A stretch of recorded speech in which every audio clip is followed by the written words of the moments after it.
I saw something the other day that there's no such thing as unmet potential. Potential is unlimited. The only thing that's unmet is your expressed authenticity. So the only thing we're missing is what we could have possibly expressed. Yeah, and that's where I say, and some of that's manifested in a number. Where hey, if I bring this much creative value into a space, I will be compensated X amount. So even though I don't use money as the only marker, I do say like, hey, if I'm making 150,000, I can be making 1.5 million because I create this film or I speak on stages.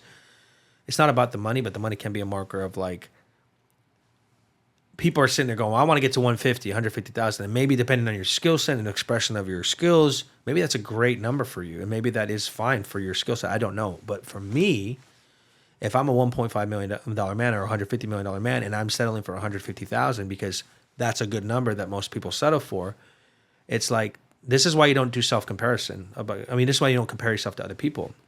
I think John Wooden, that's how he created championship teams. There were times they won games and blew teams out, and he yelled at them in the locker room because it was like, I don't care that you beat the competition.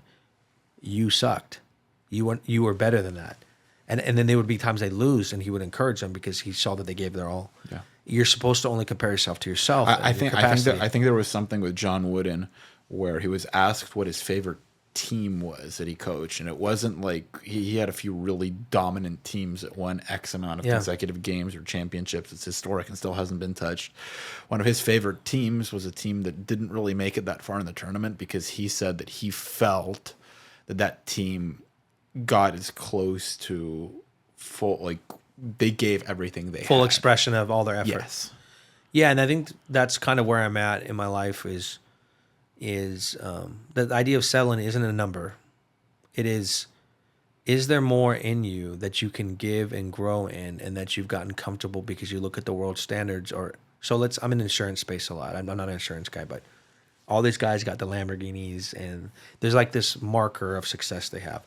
I don't care if you have that stuff. That's cool, man. If you can do that fiscally responsible and not be a knucklehead and trying to flex on people and that's a small portion of your income.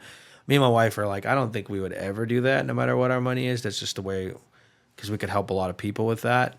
I'm not saying I wouldn't get a nice car or something, but just the idea of a $500,000 car.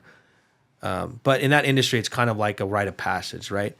But it's like, but what if that's your floor? What if for you that's your floor? And in that industry, it's the rite of passage to the top.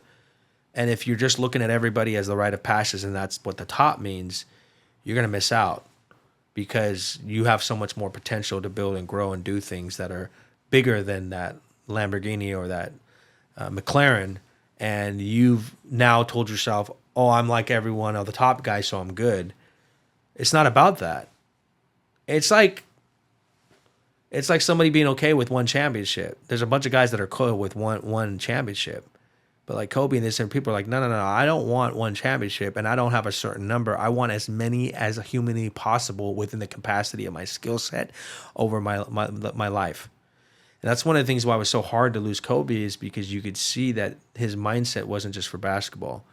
It was writing his children's book with his daughter. Like when he stepped into different areas, he seemed to want to be the best version of himself and the fullest expression of himself in ways that you don't see other basketball players. So you see Jordan, you love Jordan, but you hear about his life, you're like, man, sounds like he's pretty miserable, they say. He's super competitive, but he doesn't sound like very good with his personal relationships and stuff. And you see Kobe come out, and Kobe's just like thriving with his daughters and like writing children's books. And he's like, this guy's brilliant. He's found a way to not just win at basketball, he seems to be winning at life. And then he was taken from us, right? So I honestly think that's why it was so painful. It's because I had watched his interviews where he's talking about so many beautiful things, and you're just like, you didn't want to see him. You're like, man, this guy's just such a gem, and he's more than basketball, you know.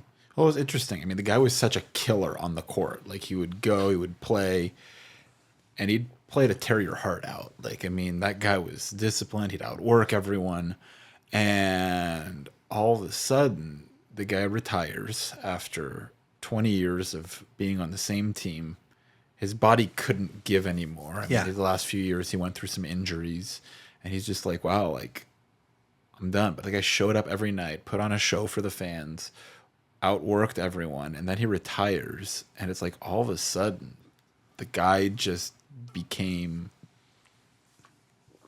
like so ingrained in his identity as a girl dad. And it's like all of a sudden there's like a soft side to Kobe Bryant.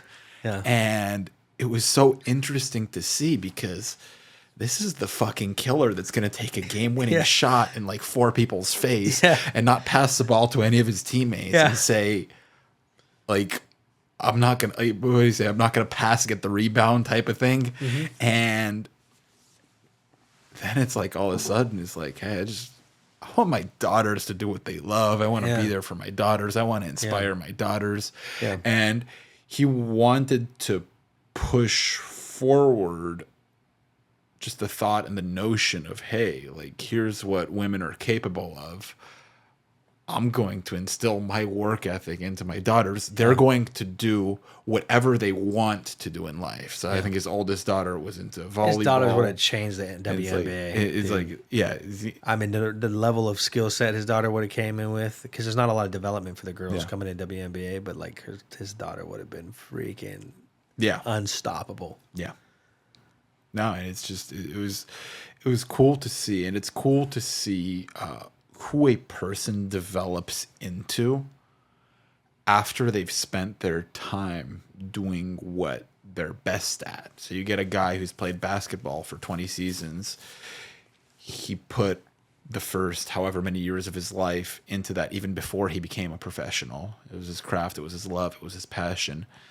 But then afterwards, his skill set no longer applies to the rest of his life.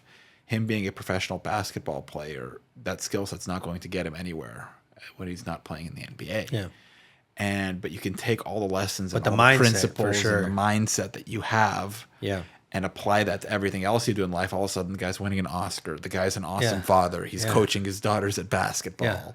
The guy's inspiring people. He's writing books. He started a podcast. Like, he did all this stuff to inspire people. And then it's like one day it's like he's no longer with us.